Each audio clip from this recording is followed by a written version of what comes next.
Salutations, Utopians. Hope all is well in your world. One of the most exciting times of the year. The WNBA trade deadline is here, and a big time blockbuster move was made for a potential contender in the Seattle Storms, acquiring Brittany Sykes of the Washington Mystics, sending back uh, Alicia Clark, formerly of the world champion Las Vegas Aces, a first round pick, and some considerable and some other players of lesser note.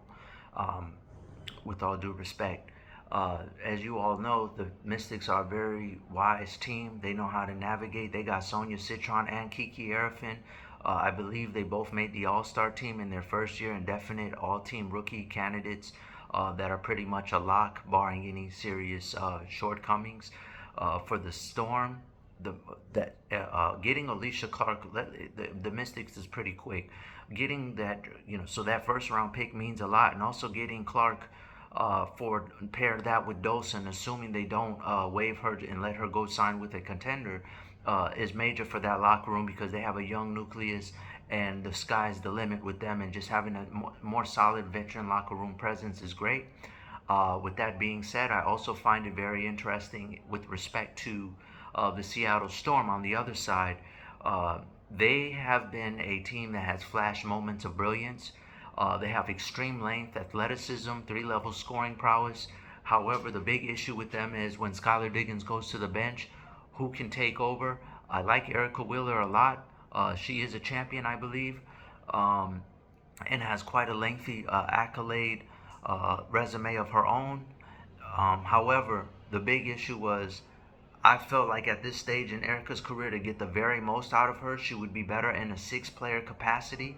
And with the acquisition of Brittany Sykes, who, let's not forget, not only was Brittany an all-star this season, but the other key thing about this is after that double overtime loss to the LA Spark, Noelle Quinn, who's a very peaceful, polite, well-mannered coach, went on the record and expressed frustrations in a double OT where a legacy player like Skylar Diggins went 43 minutes without any free throw attempts. Well, Brittany Sykes leads all guards in free throws in the WNBA, and then on top of that is only second to Asia Wilson in free throw attempts. So this really solved two birds with one stone: getting to that free throw line like championship teams need to, but also getting another mind out there to help that backcourt, because they got Malunga, Izzy Magnabor, they got Naneka Ogumake, and they got Gabby Williams from France, who is probably the most complete, versatile player in the WNBA and got amazing length and wingspan and athleticism. She too is a dark horse candidate for WNBA MVP.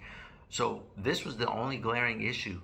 And let me tell you, even though Minnesota plays 3 games in the next 2 weeks, Seattle is a very, very dangerous team now because Nafisa's out, which, as I told you in the last video regarding the acquisition of Dejanay Carrington, this leads me to believe there's something more serious with Nafisa than a 1 or 2 game absence. Well, it is. She's going to take 2 weeks off.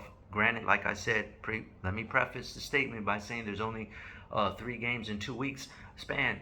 But still, that foot injury could be something that could be ongoing. Hopefully not, obviously. But, this move with Minnesota being in first place, Seattle's gunning for that top spot, and they're trying to make it a close, sweaty finish for them.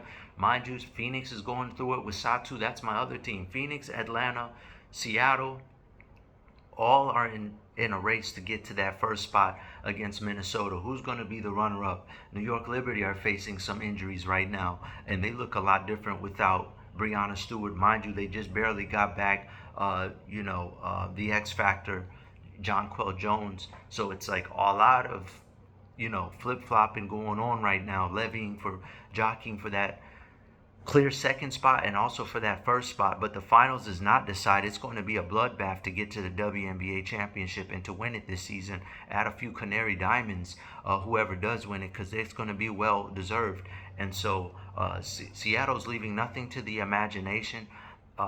It really is no limit to what they can be. The sky is the limit, and it's very scary right now because you don't know, what they're capable of at this point. They got legacy players. Naneka's an MVP type of player. Gabby's an MVP type of player. Malunga, when she's on, it gets crazy out there and hectic. Isn't Magnabor is quietly having one of the better seasons in the W. I mean, some moments she's looking like the number one big on their lineup. They are scary. They got length. They got scoring. They got experience. They got everything, and all chips have been moved to the middle of the table. And honestly, this is a big W for the front office in the Seattle Storm, because they really didn't give up a lot considering what they're working with. And they're just looking more and more brilliant by the day. This is an excellent replacement for Jewel Lloyd.